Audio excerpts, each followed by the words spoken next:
आशनियाजी। नाज़रीन, आज speaker Punjab assembly Chaudhary Parvez इलाही गुजरात का दौरा कर रहे हैं। इस सिलसिले में पूरे शहर को चमकाया जा रहा है। Administrator municipal corporation deputy commissioner Gujrat doctor Khurram Shahzad और चीफ ऑफिसर महमूद इकबाल गोंदल की हदायत पर आप देख रहे हैं कि पूरे शहर की सफाई की जा रही है। ये मनाज़र हैं गुजरात के इलाका DC हाउस और डिप्टी कमिश्नर हाउस के करीब।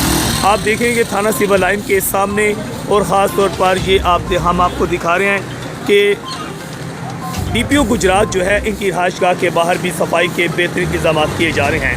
इन्हीं रास्तों से गुजर कर आज स्पीकर पंजाब असम्बली जो हैं ये खिदमत मरकज़ पहुँचेंगे। खिदमत मरकज़ पहुँचने पर उनका शानदार इस्तकबाल किया जाएगा।